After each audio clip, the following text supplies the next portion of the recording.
Hey friends, this is Dolynny TV. Glad to have you aboard this morning. You can see it on my face. I'm a little tired. Late night of cards last night, but we survived, and we're ready to talk the Edmonton Oilers on a Sunday morning. I wish we had a better update, but obviously the Oilers losing to the Tampa Bay Lightning yesterday leaves us right where we've been for the last little bit. How do we got any more of that goaltending anywhere? That's kind of the question right now for the Edmonton Oilers, and obviously we'll discuss that in a moment. But friends, if you are new to the channel, right now I just want to appeal to you again. This is just something I'm trying to push here before the end of the year.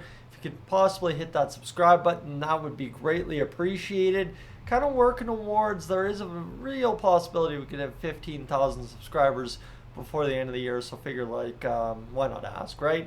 Either way, let's get to Mark Spector's tweet about the Edmonton Oilers and goalie talks as of current here on a Sunday morning. Spectre tweeting this out about 20 minutes ago from the time I was recording. So Edmonton is deep into the goalie market, but desperate.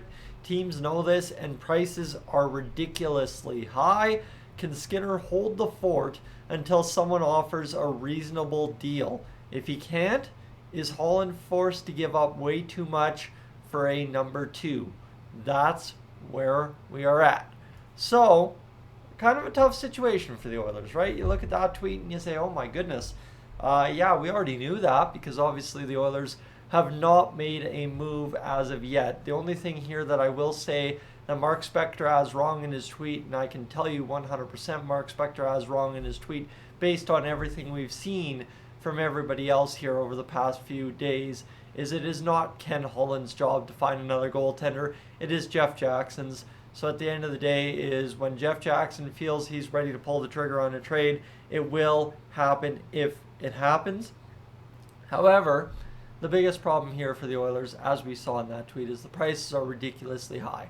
We're talking about if you're trading Jack Campbell, it's costing you multiple first rounds just to get a replacement level goaltender back, right? Is Jack Campbell plus probably 2 first-round draft picks, plus probably a guy like Broberg, Holloway, Bourgault, if not 2 of those guys. That's going to be your cost right now to replace Jack Campbell with just another goaltender. I don't care who it is.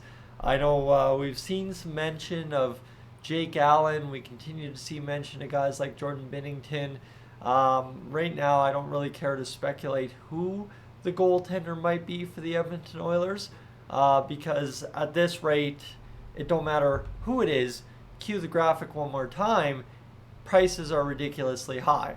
No matter who the Edmonton Oilers go out and try to trade for, it's going to cost you more than you're willing to give up. And even right now, as Mark Spector put in that tweet, you're giving up way too much for a number two. That's the biggest problem. You're giving up way too much to find a number two goaltender. So what would happen if you were trying to find, I don't know, let's say a number one goalie at right now? How bad could it really be for the Oilers if you go out there and possibly look to upgrade off of Skinner instead of upgrading off of Campbell? That's the big question, and I guess we'll find our answer when and if it happens. However, there is one little thing I will say here, is the Oilers do have the side grade option in which they could keep Jack Campbell in the minors, go find a guy that they feel a little bit more comfortable with at the $800,000 mark and probably make it happen. But again, if you're going to find a goalie at $800,000, you would figure at some point we're going to give Calvin Pickard a game, and that doesn't seem to be part of the plan as of yet. Although losing to Tampa Bay, I would say that I expect Calvin Pickard's best chance to start a hockey game will be 5 p.m.